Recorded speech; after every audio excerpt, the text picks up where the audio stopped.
You have a vision board for January and a phone full of saved motivational quotes. You can picture your future success so vividly that it almost feels real: the career, the lifestyle, the impact, the person you want to become. But then reality hits. You're lying on the couch, mindlessly scrolling until your fingers go numb, while your to-do list sits untouched in another tab. You're not lazy. You're caught in a psychological pattern where your ambition is high, but your ability to take action is paralyzed. Why does this happen? It's not a character flaw, it's a biological conflict between two different parts of your brain. The logical brain, also known as the prefrontal cortex, is where your ambition lives. It thinks long-term, dreams big, and understands that the effort you put in today can completely transform your life 5 years from now. The survival brain, known as the limbic system, doesn't care about your future goals. It only cares about keeping you safe right now. To it, effort, uncertainty, and discomfort all feel like potential threats. So whenever you think about starting a difficult project, your survival brain interprets the stress and energy required as a survival threat. It takes control, triggering anxiety, procrastination, or even sleepiness, pushing you toward the easiest escape available, usually your phone. This creates cognitive dissonance, the painful gap between the person you imagine becoming and the person your daily actions reveal.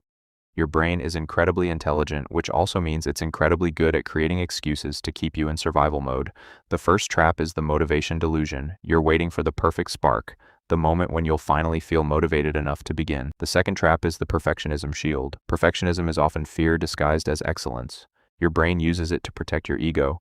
As long as you never start, you can keep believing you could be amazing. But the moment you begin, you risk producing an imperfect first draft, and to your brain, that can feel like an attack on your identity. The third trap is passive consumption. This is one of the most dangerous forms of procrastination. Watching productivity videos, reading self-improvement books, or endlessly researching success feels productive, but it's your brain creating the illusion that learning is the same as doing.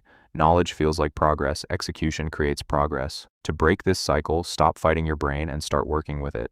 4 behavioral principles can help reprogram the system. First, embrace the friction. Stop expecting meaningful work to feel good. Just as sweating is part of lifting weights, psychological resistance is a natural part of doing difficult things. If you can survive the first 10 to 15 minutes of discomfort, momentum usually begins to take over. Second, follow the ridiculously small rule.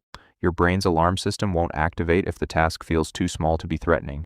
Don't tell yourself you'll go to the gym, just put on your workout shoes. Once you move from 0 to 1, behavioral inertia starts working in your favor. Third, choose design over willpower. Willpower is a limited biological resource that gets depleted throughout the day. Instead of relying on it, design your environment so that focus becomes the default. Put your phone in another room, turn off unnecessary notifications, keep your workspace clean and distraction-free, and make the right choice the easiest choice. Finally, practice strategic forgiveness. Beating yourself up after a wasted day increases stress and releases cortisol, making you even more likely to seek quick dopamine through scrolling tomorrow. Ambition without action is just a fantasy, and no one is coming to save you from the patterns that are holding you back. 5 years from now, your life won't be shaped by your intentions. It will be shaped by the small decisions you make every single day. In the end, you only have 2 choices: the short-term discomfort of effort or the long-term pain of regret. So stop watching, stop planning, and start executing. Take one small step right now.